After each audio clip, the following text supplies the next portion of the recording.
Die with Zero by Bill Perkins. There is a question that almost nobody asks out loud, but that quietly haunts a lot of people who are doing everything right financially, who are saving diligently, investing consistently, living below their means, building toward a secure retirement.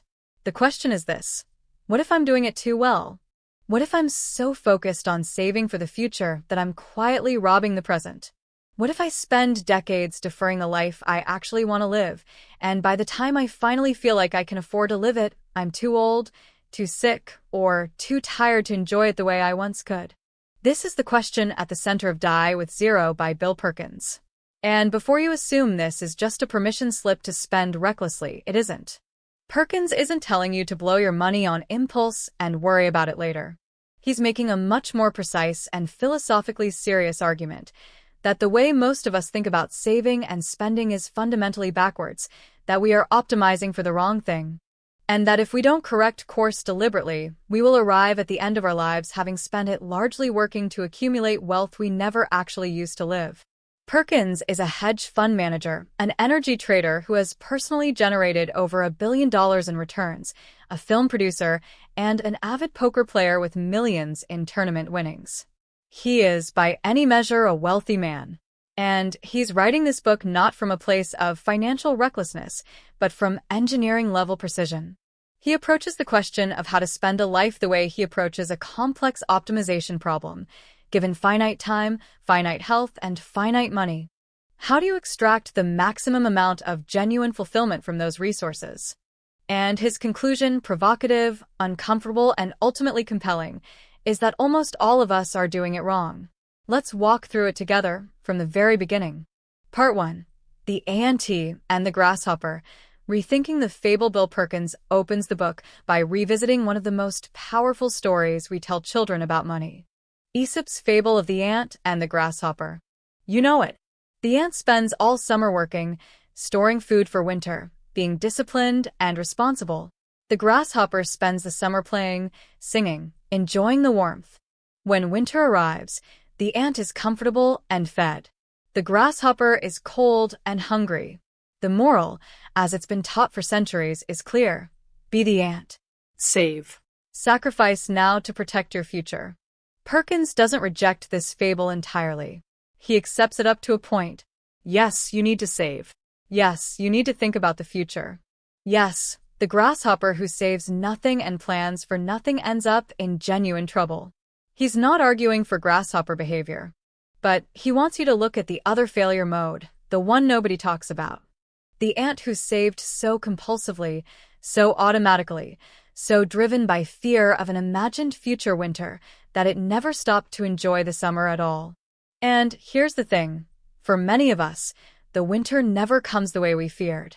Most people who are disciplined savers, who do the responsible thing their entire working lives, arrive at retirement age with significantly more money than they actually need.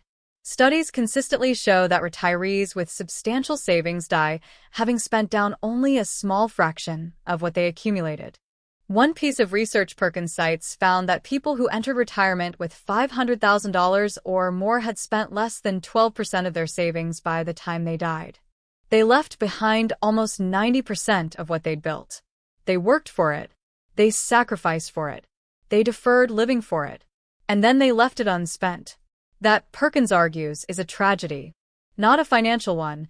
Those people left money to their heirs, which sounds like a good thing. But a life tragedy. Because the money they left behind represents hours of their lives they traded for wages. It represents vacations not taken. Experiences deferred. Years of, I'll do it when I retire, that never materialized because health declined, or energy waned, or the window simply closed. The money outlived the capacity to use it. And that, in Perkins' framework, is a form of waste, the waste of a life's energy that was exchanged for money and then never converted back into life. This is the foundational argument. Money, Perkins says, is not the goal. Money is a middleman. It's a tool you use to trade your time and energy for experiences, relationships, and the fullness of a life actually lived. When you accumulate money that you never convert back into those things, you've completed only half the transaction. You've given your life energy away and gotten nothing real in return. Part 2. Maximize your life experiences, not your wealth. The first rule Perkins lays out is deceptively simple. Your goal should not be to maximize your wealth. It should be to maximize your life experiences. And while that sounds like something you'd see printed on a motivational poster, the implications are actually radical when you follow them seriously. Most personal finance advice, and most of our cultural programming around money, treats wealth accumulation as the primary objective. Work hard, save more, grow your net worth. The underlying assumption is that if you accumulate enough, everything else will follow. The experiences, the freedom, the happiness, those come after, as a reward for the accumulation. Perkins wants to flip this entirely. He wants you to start with the experiences you want your life to contain, and then think about money as the tool you use to make those experiences happen. The difference sounds subtle. It isn't. When wealth is the goal, there is never enough.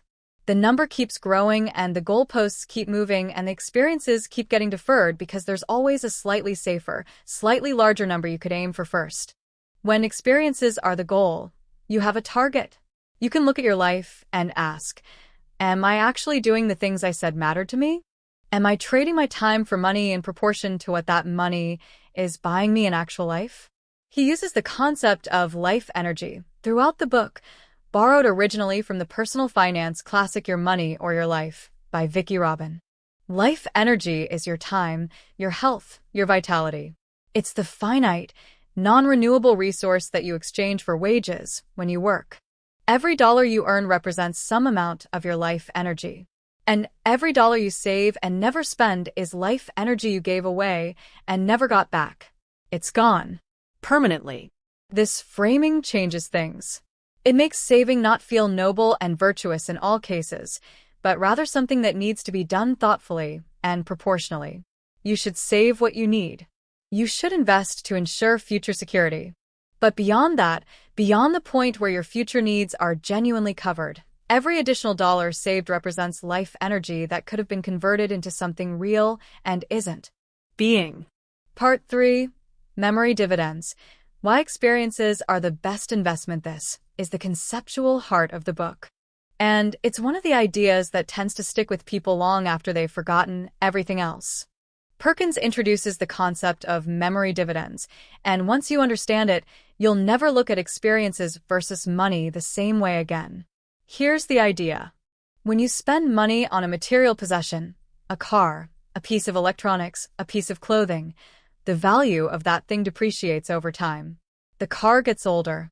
The phone gets replaced by a newer model. The jacket goes out of style. The pleasure you get from owning these things typically peaks shortly after purchase and then declines, sometimes rapidly. Experiences work the opposite way. When you spend money on a meaningful experience, a trip, a concert, a remarkable meal with people you love, an adventure that pushes your limits, the value of that experience doesn't depreciate. It compounds.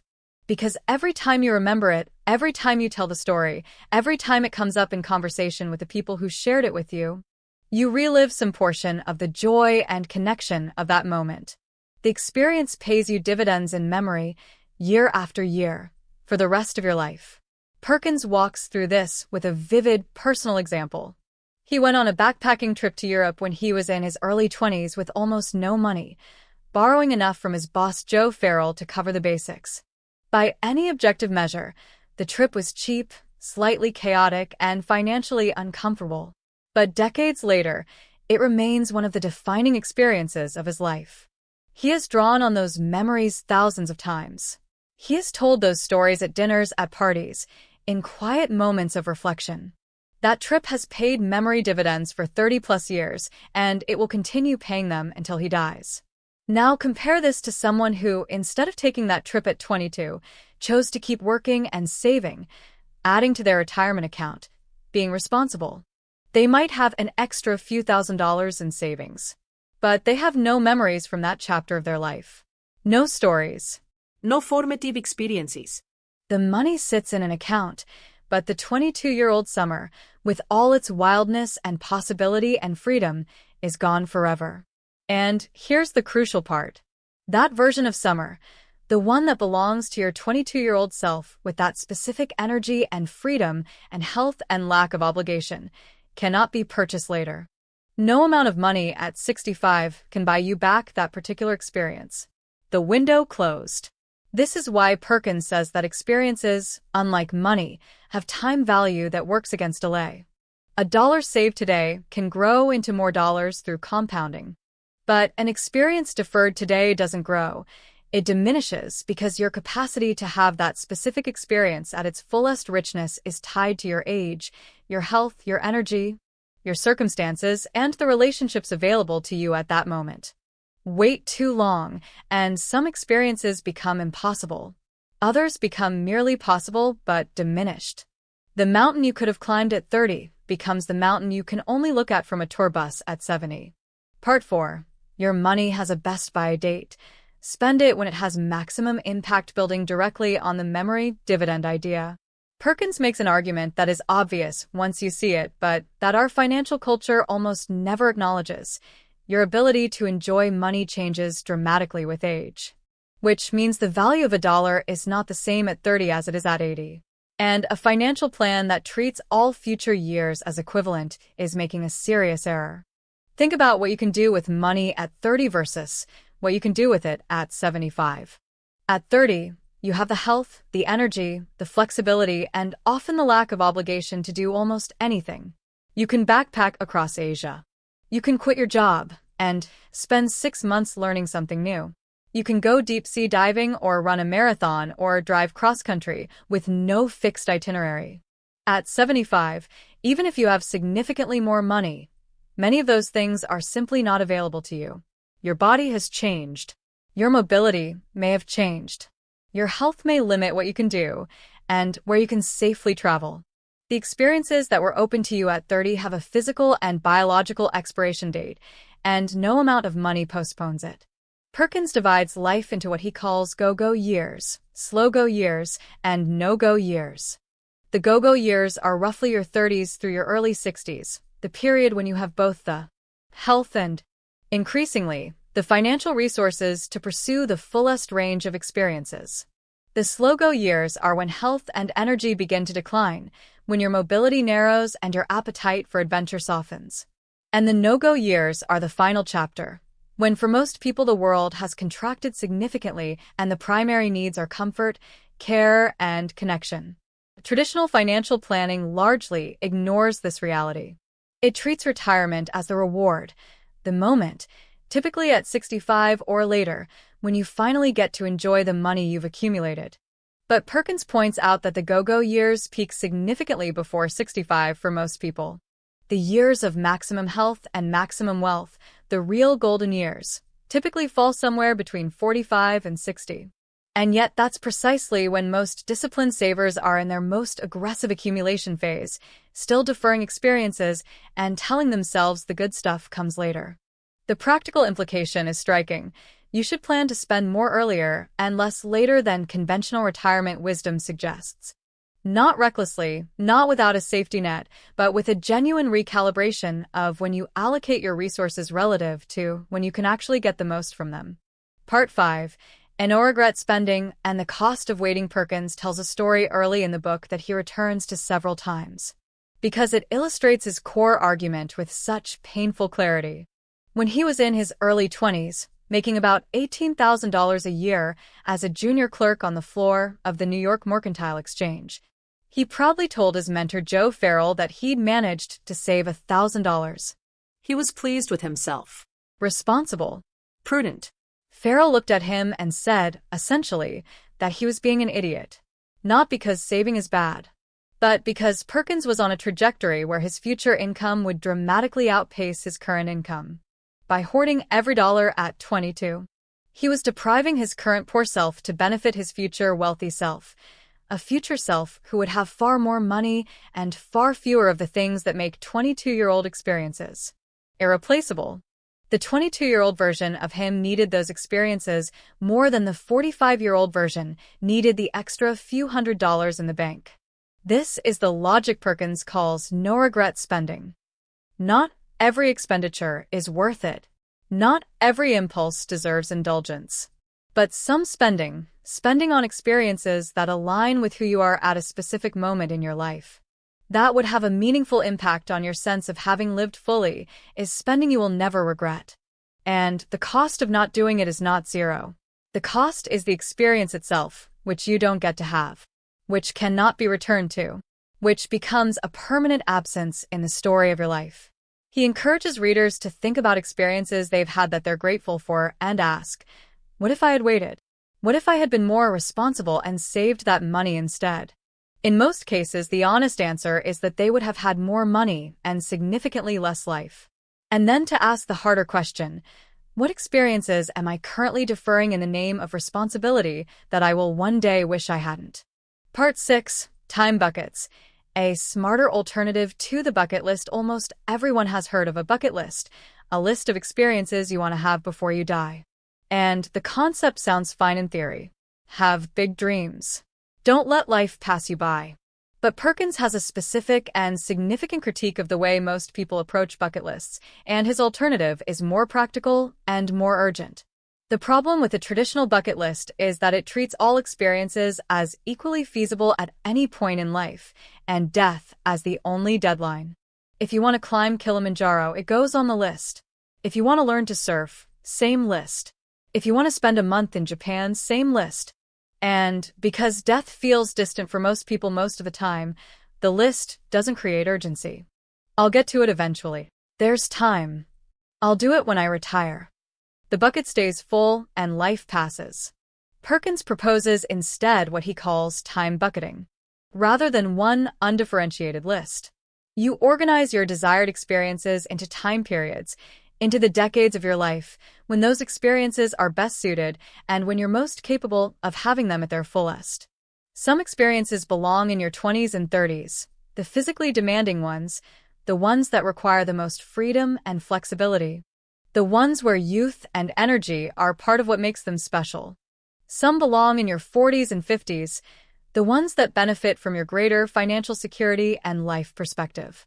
Some belong in your 60s and beyond, the slower, richer, more contemplative ones. The point isn't to be rigid. It's to create the urgency that a bucket list without deadlines can't create. If climbing a challenging mountain goes in the 30s time bucket and you're 34, you have 6 years. That's different from someday. That's a deadline that makes the experience feel real and imminent rather than perpetually future. He also introduces the concept of experience expiration dates, a slightly sobering but deeply honest observation that specific experiences have natural windows. Some physical activities become significantly harder or impossible after certain ages. Some relationships are only available to you while specific people are alive and present in your life. Some chapters, the summer when your kids are young, the years when your parents are still healthy, the phase of life when your closest friends all live in the same city, have natural endings that we rarely acknowledge in advance. Perkins tells the story of watching Pooh's Heffalump movie with his young daughter. It was a ritual they shared, a cherished weekly tradition. And then one day, she announced she was too old for it, and the ritual was over. He wasn't prepared for it. He had assumed it would continue until some point he'd consciously decide to move on from. But the window closed on its own timetable, without announcing itself. He wishes he had savored each of those viewings more consciously, knowing they were finite. He wishes he had marked them more intentionally as the gifts they were. The lesson is applicable to everything. Every phase of your life is a phase. Every version of your relationships is a version. Nothing continues forever. And the awareness of that, really sitting with it, really letting it land, changes how you show up for experiences that are happening right now. Part 7. Invest in experiences early. The compounding of memories. One of the most practically useful insights in the book is the argument that just as financial investments compound over time, experiences compound too, and the earlier you make those investments, the more time they have to pay dividends. If you go to Italy at 23 with 3 friends, you'll have memories from that trip for 50 or more years. You'll tell those stories at birthday dinners, at weddings, on quiet evenings. You will bond with those friends over shared remembrances for the rest of your lives. The experience will have shaped who you became in ways that radiate outward through decades of decisions, relationships, and choices. If you go to Italy at 65, finally, after decades of saving, after retirement, after the kids are grown, it will be wonderful. But you'll have fewer years to enjoy the memories. The friends you might have shared it with in your 20s may not be available. Your body may limit what you can do there. And the version of you that walks through those streets at 65 has already been shaped by a lifetime of other experiences. The Italy at 23 would have shaped who you became. The Italy at 65 is beautiful, but it's not formative in the same way. This is the compounding logic applied to experience. Early investments in experience produce higher lifetime returns than deferred investments, even if the deferred versions involve more money and more comfort. And yet we apply the compounding logic religiously to our financial investments and almost never apply it to our experiential ones. Perkins isn't saying you should spend all your money at 23 and have nothing at 65. He's saying that the conventional assumption that experiences are the reward that comes after decades of accumulation, rather than something to be invested in throughout, produces a significantly worse outcome in terms of lifetime fulfillment. The experiences that build who you are, that give you the deepest and most lasting memories, that form the richest chapters of your life story, those are best made throughout your life, not front-loaded into a retirement period when your capacity for them has naturally narrowed. Part 8. Health, Wealth, and Time. The three currencies of life. This chapter introduces one of the most useful frameworks in the book. Perkins argues that there are three fundamental resources in life: health, wealth, and time. And the central challenge of a well-lived life is managing the interplay between them at each stage. When you're young, you typically have abundant health and abundant time, but limited wealth. This is the phase for experiences that require energy and flexibility more than money, for adventures, for risk, for exploration, for building the kinds of memories that will compound for decades. You are asset-rich in time and health, and relatively poor in money. In your middle years, wealth grows, but time becomes increasingly constrained. Career demands, family obligations, the scheduling complexity of a life with multiple people who need different things from you. This is the phase when your money can start doing more of the work, when you can buy back time by outsourcing tasks you don't want to do, when you can fund the experiences that require more capital. But the trap of this phase is letting the wealth accumulation become self-perpetuating, working to make money that you're too busy to use. In your later years, you may have substantial wealth, but health and time are both declining.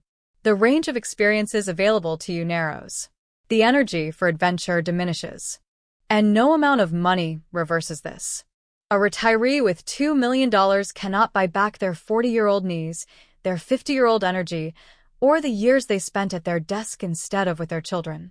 The implication is that the three resources need to be managed in balance across all stages, not optimized for one at the expense of the others. Working yourself to exhaustion in your 40s and 50s to maximize wealth, at the cost of your health and your available time, is an exchange that looks rational on a balance sheet and catastrophic in a life retrospective. And Perkins adds something that most personal finance books barely mention: invest in your health. Seriously, deliberately, as a financial investment. Because health is the resource that enables every other form of enjoyment. The money you spend on good food, on exercise, on sleep, on stress management, on preventive care, this spending isn't a luxury. It's the maintenance of the asset that allows you to use everything else. A person with $10 million and failing health cannot buy the experiences available to someone with $2 million and robust vitality. Health is not separate from wealth planning. It is wealth planning in the most fundamental sense. Part 9. Giving with a warm hand. Rethinking inheritance. Here is where Perkins takes on one of the most sacred cows of traditional financial planning: the inheritance. The idea that you should work hard your entire life to build wealth, and then leave as much of it as possible to your children when you die. He doesn't question the generosity of the impulse. He questions the timing. And the statistics he cites are genuinely striking. The average age at which people receive an inheritance from their parents is approximately 60 years old. Think about that for a moment. Your children are 60 or close to it when they receive the money you've been accumulating and protecting for their benefit. At 60, they have their own established lives, their own savings, their own retirement plans. They may not need it. They almost certainly needed it more at 25, when they were trying to launch a career, when a down payment on a house would have changed their trajectory, when the capital to start a business or pursue an education or avoid debt would have been transformative. Perkins calls the traditional model of inheritance giving with a cold hand. After you're gone, after the opportunity to witness the impact, after the moment when the money could have done the most good. He advocates instead for giving with a warm hand, giving during your lifetime, when you can see the impact. When the money arrives at a moment in your children's or others' lives when it has maximum usefulness, and when you get to share in the joy of what it enables. This isn't just emotionally appealing, it's also practically rational. A 25-year-old with a $50,000 gift from a parent can use it to eliminate debt, start a business, buy a home, or invest it in a way that sets the trajectory of their entire financial life. A 60-year-old receiving the same amount after a parent's death integrates it into an already established financial picture where it makes less marginal difference. He applies the same logic to charitable giving. Why accumulate wealth for decades with the intention of leaving it to causes you care about upon your death, when you could give it earlier, when the cause might need it more urgently, when you could witness its impact, when the giving itself would be part of your lived experience rather than a final administrative act? Giving while alive is richer, more intentional, and more connected to who you actually are and what you actually care about. Part 10. Your Peak Net Worth. Knowing when to stop accumulating this is the chapter that gets to the practical engineering of the book's philosophy. If you accept Perkins' argument that you should spend your money in a way that maximizes your lifetime fulfillment, that you should give earlier, that you should not leave vast unspent wealth at your death, then the obvious question is, when do you stop accumulating? At what point does continuing to save and invest represent diminishing returns on your life energy? Perkins calls this your peak net worth, the point at which your financial assets are sufficient to fund your desired lifestyle for the rest of your life, cover legitimate contingencies, provide meaningful gifts to your children and causes, and still arrive at death with approximately zero left. Beyond that point, continued aggressive accumulation isn't responsible planning. It's compulsive behavior that's costing you experiences you can't get back.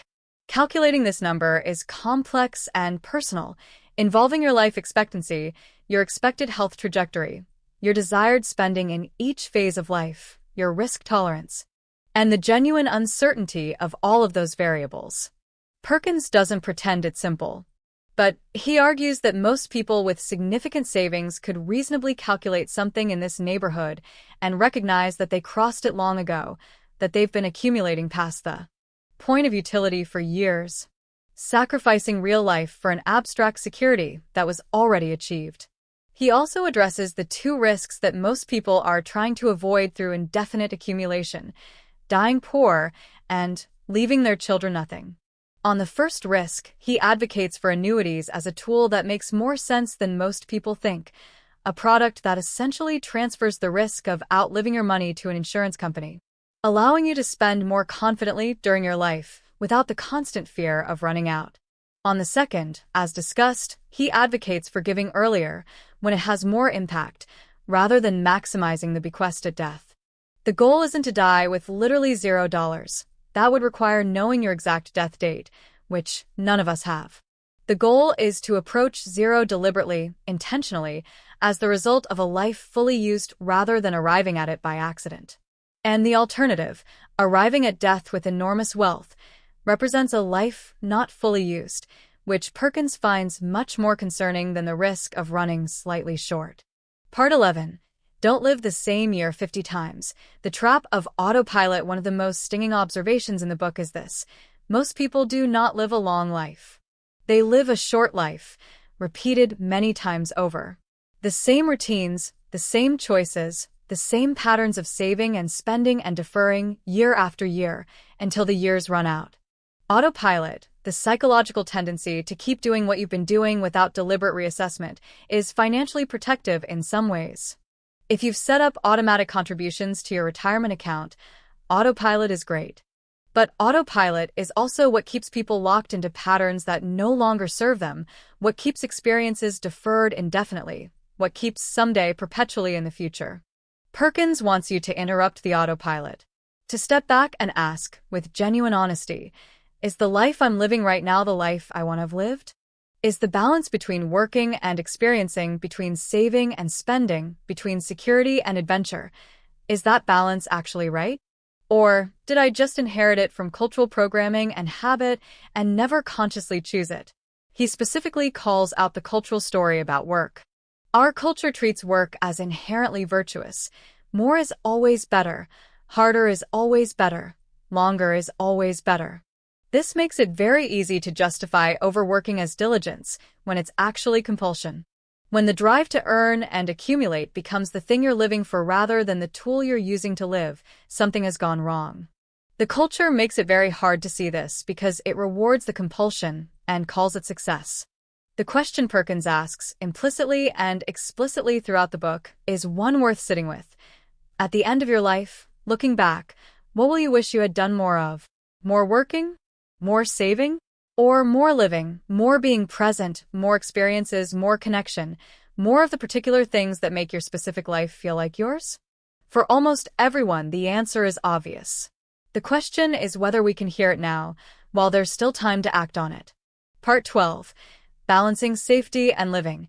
The practical middle ground. Perkins is careful throughout the book to acknowledge that his philosophy requires genuine safety as a precondition. This is not a message for people who genuinely cannot afford to spend more, who are in debt, who lack an emergency fund, who don't have basic retirement savings in place.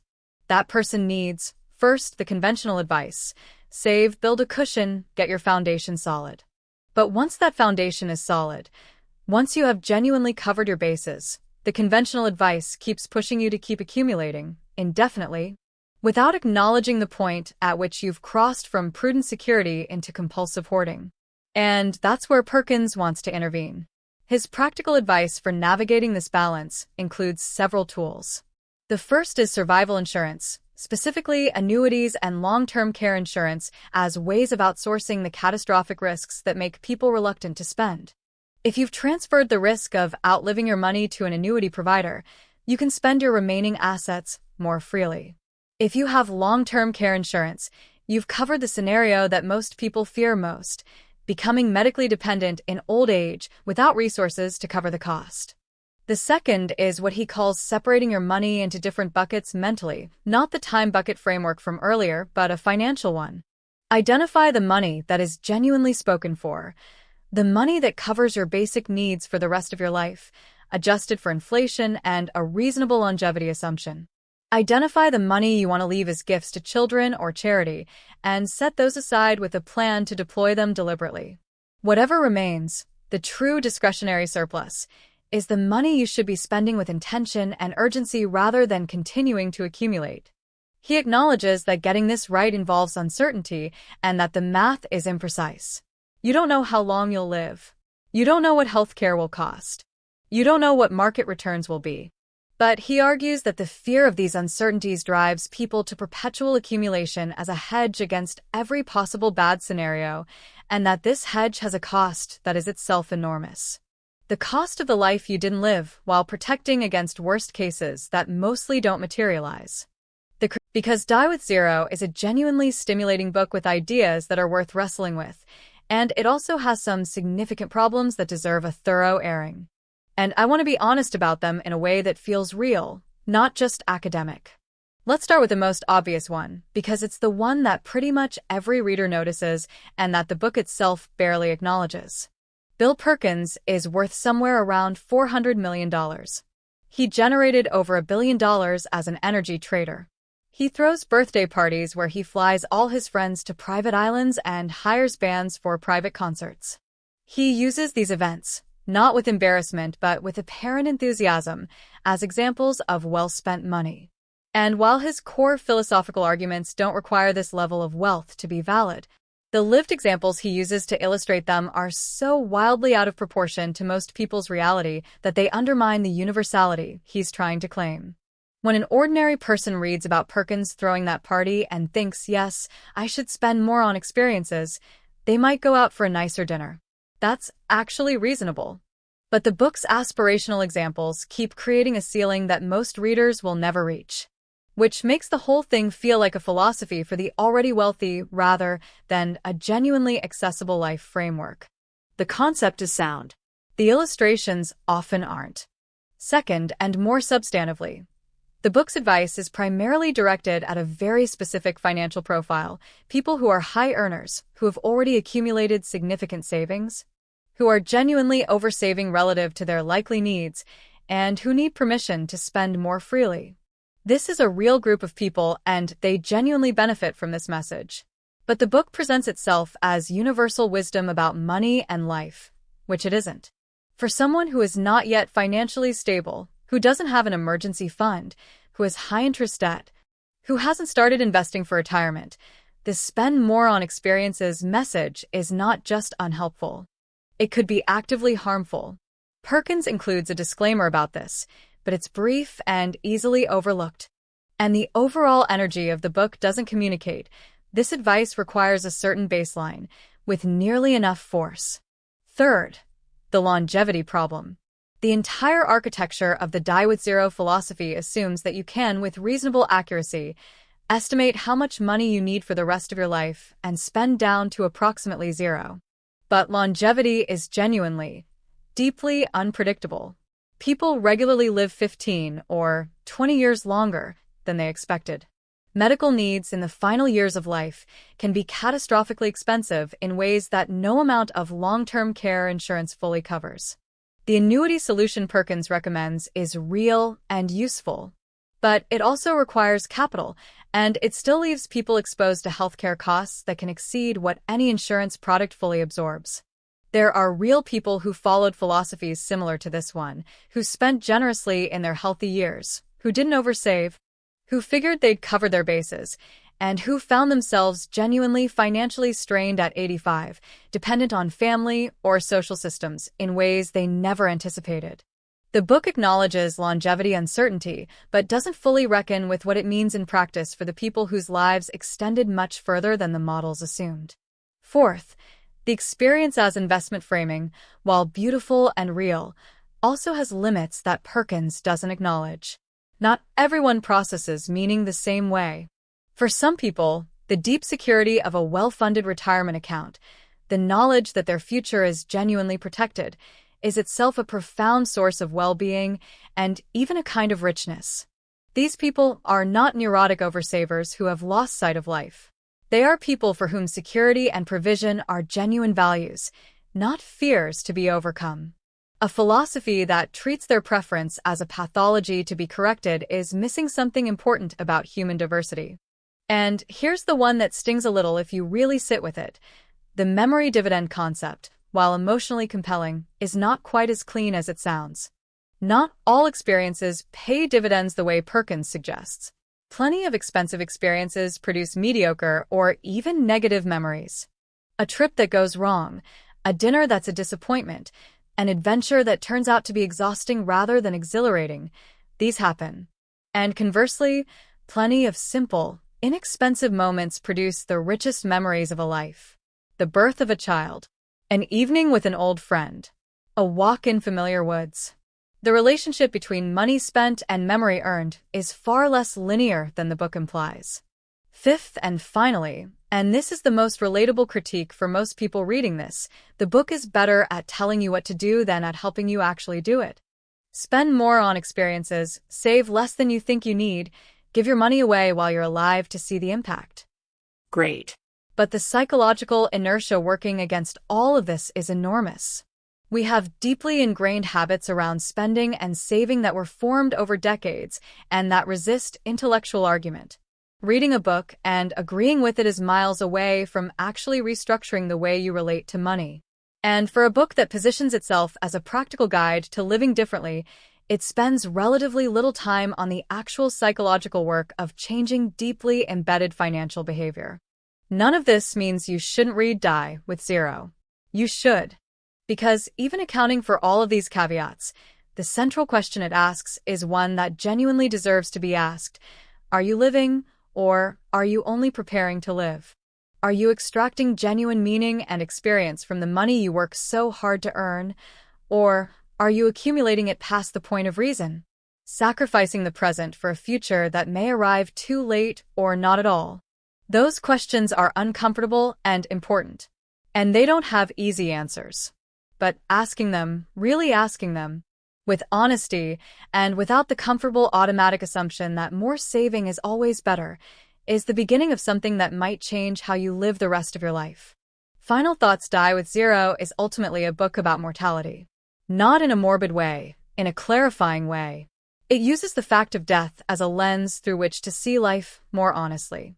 When you really accept that your time is finite, that your health has an arc, that the specific chapters of your life, the chapters with young children, with aging parents, with the friends who are still nearby, with the body that can still do the things you love, are temporary and unrepeatable, something changes in how you prioritize your days.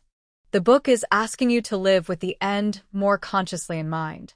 Not to be morbid, not to be reckless, but to let the awareness of the ending inform how fully you inhabit the middle. To stop treating life as something that will really begin once you've saved enough, once you've retired, once the conditions are finally right.